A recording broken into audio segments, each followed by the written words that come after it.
जय हिंद दोस्तों। आपका स्वागत है मेरे चैनल पर। देखिए, जो संकल्प बैच खान सर का जो चल रहा है, इसका हम आज पॉलिटी का हम लोग आपका संवैधानिक विकास से रिलेटेड क्वेश्चन, टोटल 55 को क्वेश्चन है। तो आज हम पढ़ने वाले हैं, एक ही वीडियो में पूरा 55 के 55 क्वेश्चन कर दिया जाएगा। देखिए, वहाँ पर एगो मान संवैधानिक विकास के लिए तीन तीन या दो क्लास लिया गया है, लेकिन हम एक ही क्लास में करने वाले हैं और ये रिवीजन के तौर में लेकर चलिए। आप अगर लिए होंगे बैच सर का और पढ़ रहे होंगे तो ये रिवीजन आपका हो जाएगा और बहुत ही अच्छा रिवीजन होगा आपका। तो वीडियो को आप शुरू से अंत तक देखिएगा और नए हैं तो चैनल को सब्सक्राइब करिएगा। और करेंट अफेयर का नवंबर का मैं पूरा डाल चुका हूँ। नवंबर का लगभग 1.5 घंटा के या 1 घंटा 50 मिनट का है, पूरा ख़त्म कर दिया हूँ। 150 क्वेश्चन था। इसी तरह आपका दिसंबर का भी लाऊंगा, एक ही वीडियो में 1 मंथ का ख़त्म करूंगा। अब सर जितना दिन में 1 मंथ को ख़त्म करे, मैं एक ही वीडियो में आपको रिवाइज के तौर पर हो जाएगा। तो चलिए हम शुरू करते हैं। पहला क्वेश्चन क्या है आपका, लोकतंत्र में समानता के संदर्भ में सही विकल्प चुनें। देखिए, लोकतंत्र समानता को नकारता है, नहीं, ये गलत है, कथन गलत है आपका। समानता को अपनाता है लोकतंत्र। कारण क्या है, एक लोकतांत्रिक सरकार स्वतंत्रता, समानता, न्याय और अपबंधित के स्तंभों पर आधारित होता है। हाँ, बिल्कुल ये सही है। तो हमारा केवल कारण सही हो जाएगा। देखिए, आंसर मैं पहले ही टिक आउट करके रखा हूँ ताकि रिवीजन तौर पर तेजी में हो जाए। आगे देखिए, निम्नलिखित में से कौन सी विशेषता नौकरशाही की नहीं है। तो आपका स्वच्छ सदस्यता आपका नौकरशाही का मतलब ही गलत ऑप्शन है। नौकरशाही में कौन कौन सा, तो श्रम का विभाजन, आपका शक्ति का पदानुक्रम, नियम और विनियम, ये सब आपका नौकरशाही की सही नहीं है। तो ये स्वच्छता सदस्य आपका ये माने आंसर नौकरशाही का नहीं है, आंसर आपका ये हो जाएगा, बाकी सब है।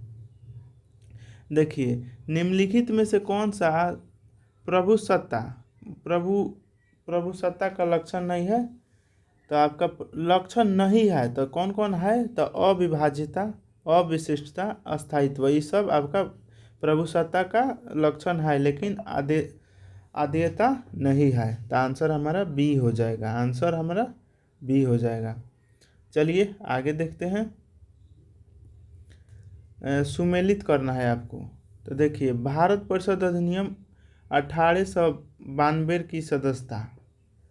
तो आपका इसमें देखना है कौन सा सुमेलित सही है। तो ये आपका ये गलत है, ठीक। सुमेलित हम डायरेक्ट देखते हैं, भारत अधिनियम 1935, प्रांतों में द्वैत शासन, ये सही है। प्रांतों में द्वैत शासन 1935 से ही लिया गया है। ये बाकी गलतियाँ देखिए, मार्लो मिंटो आपका 1909 में हुआ था, सांप्रदायिक प्रतिनिधित्व कोई करता है। 1919 में क्या हुआ था, राज्यों में द्वैत शासन। देखिए, यहाँ दो क्वेश्चन बनेगा, प्रांतों में द्वैत शासन तो 1935, लेकिन राज्यों में द्वैत शासन कहेगा तो 1919 के तहत, मार्टेंगू चेम्सफोर्ड के 1919 के तहत। अब प्रांतों में सांप्रदायिकता प्रतिनिधित्व 1909 के तहत है। और देखिए, 1935 में ही म्यांमार भारत से अलग हुआ था। म्यांमार 1935 में ही भारत से अलग हुआ था। चलिए आगे देखिए, भारत शासन अधिनियम 1919 द्वारा निम्नलिखित में से कौन सा विषय आरक्षित विषय था। तो ये सभी था, ओके, सिंचाई, पुलिस, ये सब आरक्षित था। चलिए आगे देखते हैं, आगे क्या है। निम्नलिखित में से ब्रिटिश सरकार के कौन से चार्टर एक्ट बंगाल के गवर्नर जनरल को भारत के गवर्नर जनरल बना दिया। यहाँ ध्यान देने वाला चीज़ है, बंगाल के गवर्नर जनरल को भारत का गवर्नर जनरल बना दिया। तो 1833 चार्टर एक्ट आपका बंगाल के गवर्नर जनरल को भारत का गवर्नर बना दिया। तो ये 1833, और इसी समय आप कंपनी जो था ब्रिटिश का, उसको एकाधिकार खत्म कर दिया गया था। जैसे कि 1813 में क्या हुआ था कि उस पर जो राजा थे ब्रिटेन के, रानी, वो जो कंपनी यहाँ पर थी आपका ब्रिटिश का, भारत में शासन करने वाला ब्रिटिश, तो उसको बोली कि हाँ ठीक है, हम और भी कंपनी को भेज रहे हैं, लेकिन तुम केवल भारतीय चाय और चीनी पर व्यापार तुम्हारा ही एकाधिकार रहेगा। तो ये आंशिक रूप से एकाधिकार खत्म बोलने कहेगा तो 1813 के तहत, पूर्ण रूप से खत्म 1833 के तहत कर दिया था। 1873 के चार्टर एक्ट में क्या हुआ था, तो कलकत्ता में एक कोर्ट की स्थापना हुआ था 1773 में। चलिए आगे देखिए, कैबिनेट मिशन प्लान की योजना के तहत संविधान सभा का गठन नवंबर 1946 में हुआ था। आपका नवंबर 1946 में कैबिनेट मिशन का स्थापना हुआ था।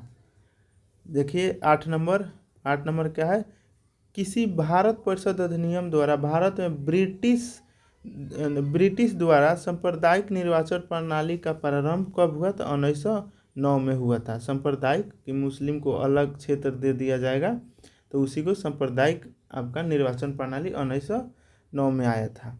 निम्नलिखित में कौन सी शर्त 1813 के चार्टर एक्ट का अंग नहीं है पूछ रहा है। तो देखिए, ईस्ट इंडिया कंपनी का भारत के व्यापारिक अधिकार आंशिक रूप से, देखिए ईस्ट इंडिया कंपनी जो भारत पर शासन कर रही, तो इसको आंशिक रूप से एकाधिकार को खत्म किया था 1813 में, लेकिन 33 में पूर्ण रूप से खत्म कर दिया। तो वो सही बात है। और पूछ रहा है कौन नहीं है। देखिए, ईस्ट इंडिया कंपनी का भारत में व्यापारिक अधिकार पूर्ण रूप से समाप्त हो गया, नहीं। ये कब हुआ था, तो 1833 में पूर्ण रूप से खत्म हुआ था। आगे देखिए, पढ़ना जरूरी है। ब्रिटिश व्यापारियों को कुछ शर्तों के साथ भारत में निवास की स्वतंत्रता दे दी, हाँ दे दी। चीन के कंपनी से चाय व्यापार को सुरक्षित रखा। माने 18 वाला में बोला था कि आप चाइना से जो व्यापार चाय का है आप करते रहिए, एकाधिकार उस आपका ईस्ट इंडिया कंपनी का ही रहा था 1813 में, लेकिन 33 में पूर्ण खत्म हो गया। निम्नलिखित में से किस अधिनियम में कलकत्ता में सर्वोच्च न्यायालय की स्थापना किया था, यही रेगुलेटिंग एक्ट 1773 के तहत कर दिया गया। आगे देखिए, किस अधिनियम द्वारा कंपनी के सदस्यों एवं कर्मचारियों का वेतन भारतीय राजस्व से दिए जाने का प्रावधान किया, कि भारतीय राजस्व से दिया जाएगा कंपनी के अधिकारियों का वेतन, वो 1833 के चार्टर एक्ट के 1853 चार्टर एक्ट के तहत जितने कंपनी में काम करने वाले अधिकारी थे उनका वेतन भारतीय राजस्व से दिया जाने लगा 1853 में। ठीक, डलहौजिया कैले था 53 में, वही ना था डलहौजिया। चलिए, एक्ट ऑफ सेटलमेंट 1781 ये तो आया था 73 में, जो कमी था उसी के लिए आया था। किस अधिनियम के सुधार के लिए आया था, तो रेगुलेटिंग एक्ट 1773 के आपको आया था। इसमें जो कमी था उसी को पूर्ति करने के लिए आया था 81 में। आगे देखिए, किस अधिनियम द्वारा भारतीयों की शिक्षा पर 1 लाख रुपया प्रतिवर्ष खर्च, ये 13 में ही आया था। आपका 1813 में ही 1 लाख खर्च करने के लिए प्रावधान था भारतीय के शिक्षा पर, 1813 में है। चलिए आगे देखते हैं, ब्रिटिश ईस्ट इंडिया कंपनी किस ब्रिटिश गवर्नर के समय भारत पर शासन अधिनियम 1858 लाए, तो कैनिंग के समय ही आपका आया था 1858 में। ठीक है, जनगणना किसके काल में हुआ था, तो लॉर्ड रिपन के समय। जनगणना लॉर्ड रिपन के समय हुआ था। अब विलियम बेंटिंग के समय ये सती प्रथा खत्म हुआ था, विलियम बेंटिंग के समय। आर्लिन लिथगो के समय भारत छोड़ो आंदोलन हुआ था 1942 में, आपका 1942 में हुआ था ना भारत छोड़ो आंदोलन, उस समय लिन लिथगो था। आगे देखिए, आगे है, ये मिटता कैसे है, हाँ चलिए, किस अधिनियम के द्वारा ब्रिटिश संसद के चाय और चीनी के साथ व्यापार छोड़कर ईस्ट इंडिया, तो 13 में ऊपर ही बताया था, 33 में पूर्ण रूप से वो भी खत्म कर दिया गया था।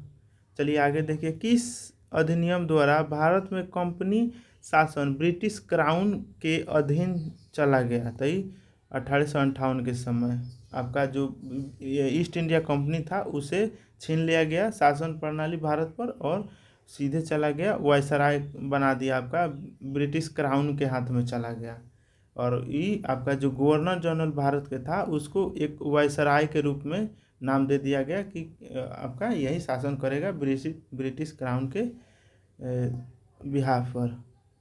चलिए आगे देखिए, किस अधिनियम के द्वारा बंगाल के गवर्नर जनरल को गवर्नर जनरल बनाया गया, तो वो 1833 के चार्टर एक्ट के तहत। देखिए क्या है, बंगाल के गवर्नर जनरल को केवल गवर्नर जनरल बनाया गया 33 के तहत। ठीक, चलिए आगे देखिए, किस अधिनियम के द्वारा ईस्ट इंडिया कंपनी के सभी व्यापारिक एकाधिकार खत्म कर दिया गया? 33 के। ये बहुत इम्पोर्टेंट है। आपका 13-33, मतलब जितना चार्टर है, आपको ज़्यादा चार्टर तो है नहीं, एक बार ज़रूर देख लीजिएगा, लूसेंट उठाकर देख लीजिएगा, थोड़ा दूर में ही लिखा हुआ है सब। नहीं तो मैं एक छोटा वीडियो ला दूंगा, ये सब जितना चार्टर था इस सब का, उसको भी आप देख लीजिएगा। किस अधिनियम के तहत सर्वप्रथम केंद्र और राज्यों के अलग अलग बजट का प्रावधान किया? तो भारतीय परिषद अधिनियम 1919 में। चलिए आगे हम देखते हैं, शाही उपाधि का अधिनियम 1876 में लाया गया था। शाही उपाधि का उपाधियों का अंत आर्टिकल 18 में है हमारे संविधान में, उपाधियों का अंत। लेकिन उस शाही उपाधि अधिनियम कब लाया गया था? तो 1876 में लाया गया था, 1876 में। आगे देखिए, कौन सा एक प्रावधान भारत शासन अधिनियम 1935 में शामिल था? तो यही था, भारतीय रिजर्व बैंक की स्थापना, यही सही हो जाएगा।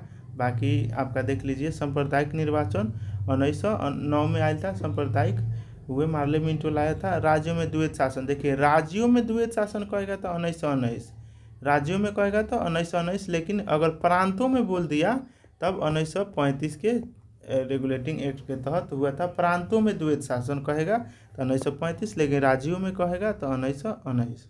बोर्ड ऑफ कंट्रोलर का गठन 1784 में, बोर्ड ऑफ कंट्रोलर का गठन 1784 में आया था। ठीक, एक्ट सेटलमेंट आपका 1781 में आया था ना, 73 में जो कमी था उसी को सुधार जोड़ने के लिए आया था आपका 1781 में एक्ट ऑफ सेटलमेंट। इसके देखिए 3 साल बाद आपका बोर्ड ऑफ कंट्रोल का गठन भी हो गया। आगे देखिए, निम्नलिखित में से कौन सा अधिनियम मार्ले मिंटो सुधार के नाम से जाना जाता है? यही 9 वाला। किस अधिनियम के तहत भारत में एक संघीय व्यवस्था और केंद्र में द्वैत शासन, देखिए केंद्र बोल रहा है या आपका प्रांत बोले, बतिया एक हुआ, व्यवस्था लागू था? तो 1935 के तहत। ठीक, चलिए आगे देखते हैं,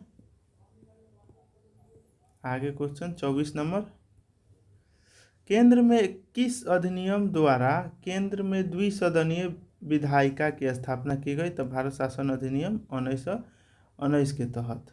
आपका केंद्र में किस अधिनियम द्वारा केंद्र में द्विसदनीय विधायिका? तो 1919 के तहत। चलिए आगे देखते हैं, भारत के संवैधानिक विकास के क्रम में 1935 का आपका गवर्नमेंट ऑफ इंडिया एक्ट क्यों महत्वपूर्ण है? 1935 चला, तो यह भारतीय संविधान का प्रमुख स्रोत है। भारत का 80% 1935 से ही लिया गया है। चलिए आगे देखते हैं, ब्रिटिश भारत में सांप्रदायिक प्रतिनिधित्व की व्यवस्था निम्नलिखित में से किस अधिनियम द्वारा की गई थी? तो 1909 के तहत। सांप्रदायिक वाला ही ध्यान रखिएगा, सांप्रदायिक मतलब जाति, हिंदू मुस्लिम करके अलग अलग, मुस्लिम के लिए अलग प्रांत देने की प्रावधान। देखिए वो इसी समय पाकिस्तान अलग होने का शुरुआत हो गया था, 1909 में ही, अला मार्ले मिंटो में ही, बाद में हो ही गया पाकिस्तान अलग। भारत में विभागीय प्रणाली का शुरुआत किस अधिनियम से हुआ? तो 1861, विभागीय प्रणाली। तो विभागीय प्रणाली 1861, मेनका सब 1861 में ही हुआ था, और ये सब उस आपका उसी के अंडर में था, ईस्ट इंडिया कंपनी नहीं, आपका ब्रिटिश क्राउन के अंदर है।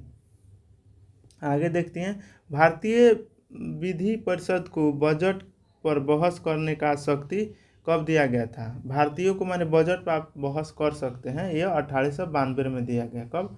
1892 में दिया गया था। चलिए आगे देखते हैं, 1858 के अधिनियम के प्रावधानों में से कौन शामिल है?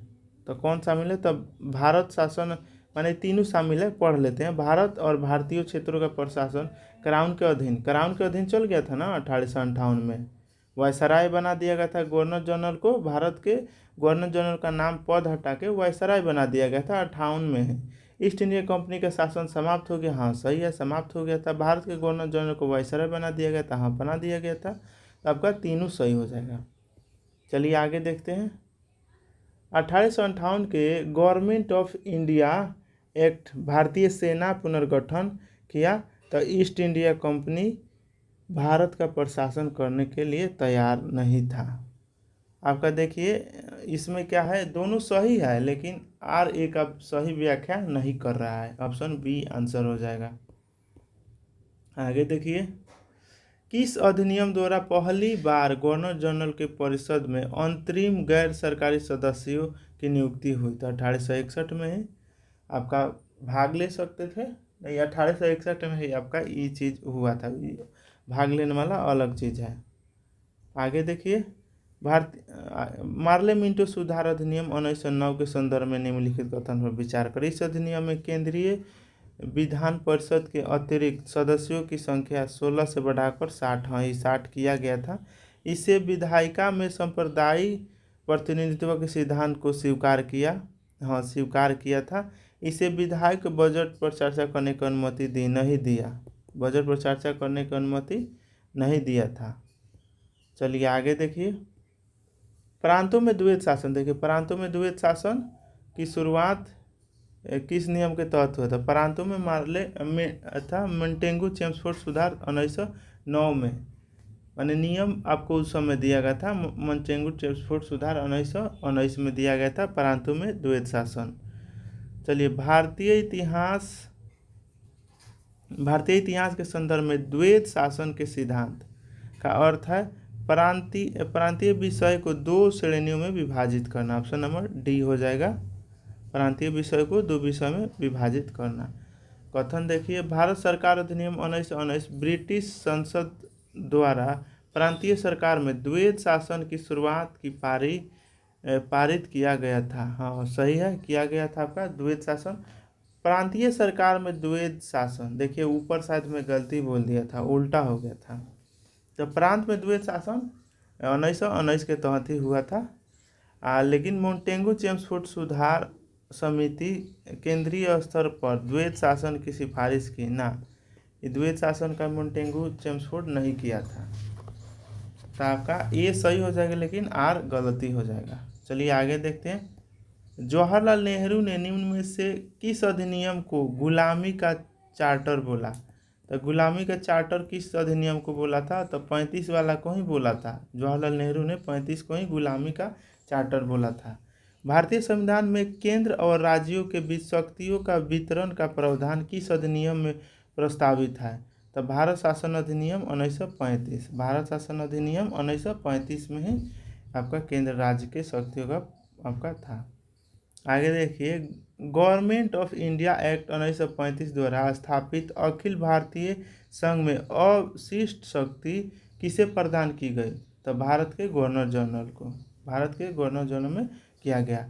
39 देखिए, किस अधिनियम द्वारा संघीय न्यायालय की स्थापना का प्रावधान है? तो भारत शासन अधिनियम 1935 में, 1935 के तहत संघीय न्यायालय की स्थापना हुआ था।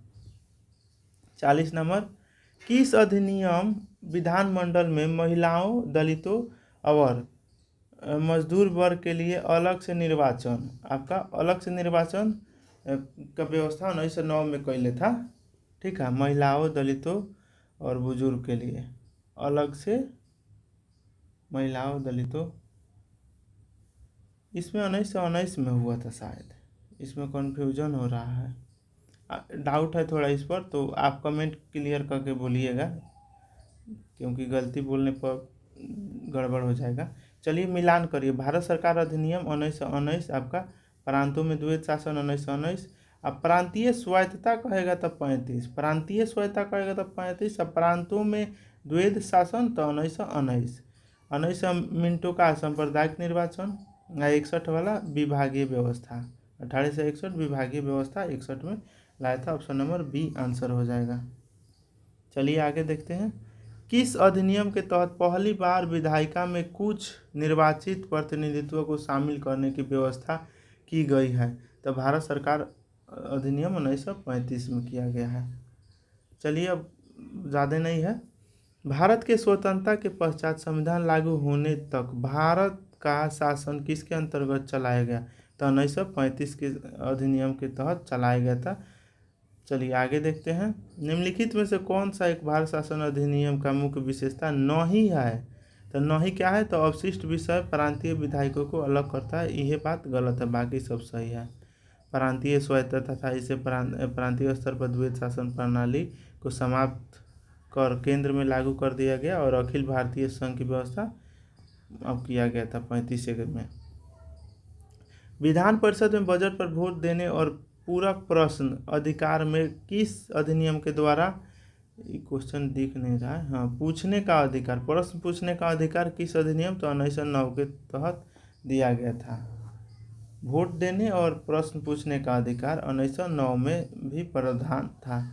देखिए 46, भारत सचिव का पद किस अधिनियम के तहत सृजित किया गया? तो भारतीय सचिव पद, तो 58 में सचिव पद 1858 में शुरू किया गया था।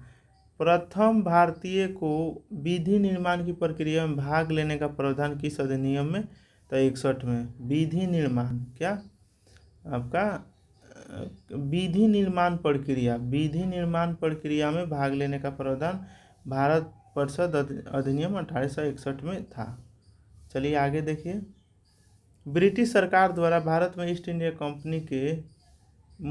कंपनी के मामलों को नियंत्रित और नियमित करने के पहला प्रयास ईस्ट इंडिया एक्ट 1784 में था। इस पर नियंत्रण करने के लिए 1784 में आयल था एक्ट। रेगुलेटिंग एक्ट 1773 के बारे में निम्नलिखित कथनों पर कौन से सही है? तो ईस्ट इंडिया कंपनी के भारतीय क्षेत्रों के प्रशासन पर संसदीय नियंत्रण स्थापित करना, ये बात सही है, सही देखना है आपका।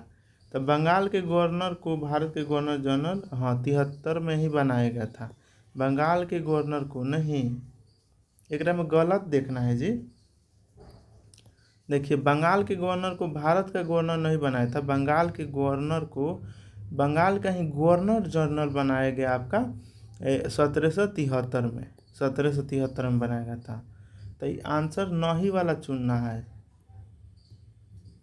देखिए भारत में द्वैत शासन की प्रणाली को समाप्त करना, आपका आंसर 1 और 2 आपका सही हो जाएगा। क्वेश्चन में कुछ डाउट लग रहा है। चलिए आगे देखते हैं। 49 नंबर को होल्ड रखते हैं। भारत में पहली बार चुनाव संबंधी प्रावधान किस अधिनियम द्वारा पेश किया गया था?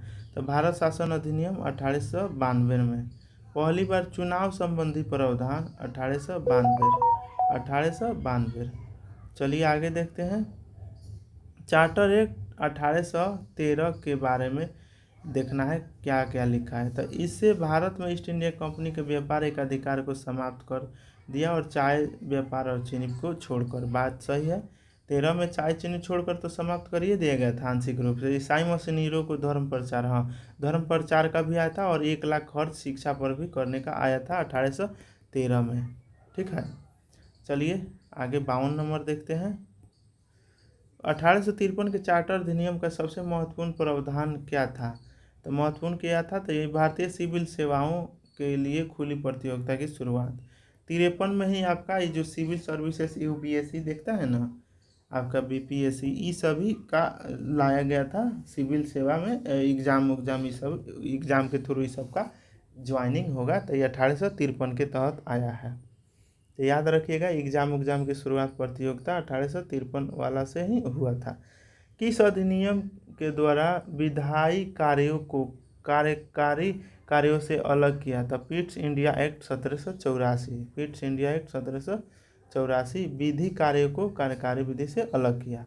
निम्नलिखित में से किस अधिनियम के प्रावधान को हितैषी निरंकुशता की संज्ञा दी? तो ये 19 को दिया था, 1919 को दिया था। चलिए आज का लास्ट क्वेश्चन। भारत में पहली बार उत्तरदायी शासन जैसे शब्दों का किस अधिनियम में किया गया था? तो 35 में किया गया था। उत्तरदायी शासन, जैसे कि ना हम लोग चुन के विधायक भेजते हैं तो राज्य में आपका हमारा बात को रखता है विधानसभा को, लोकसभा में आपका संसद को चुन के भेजते हैं तो वो हमारा, तो वही उत्तरदायी शासन, अप्रत्यक्ष रूप से हमारे पर शासन मेरा देश मतलब चलता है। तो 35 में ही था। तो ये हम लोग का ख़त्म हो गया पॉलिटी का फर्स्ट पीडीएफ मैं बोलूँगा ठीक है, संवैधानिक स्रोत इसके बाद आपका देखेंगे इस संविधान का निर्माण से संबंधित था।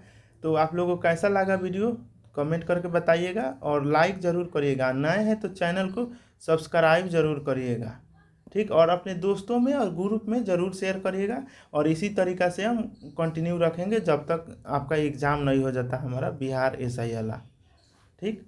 तो ये रिवाइज के तौर पर लीजिए। तो मिलते हैं अगले क्लास में। टेक केयर, गो स्टडी।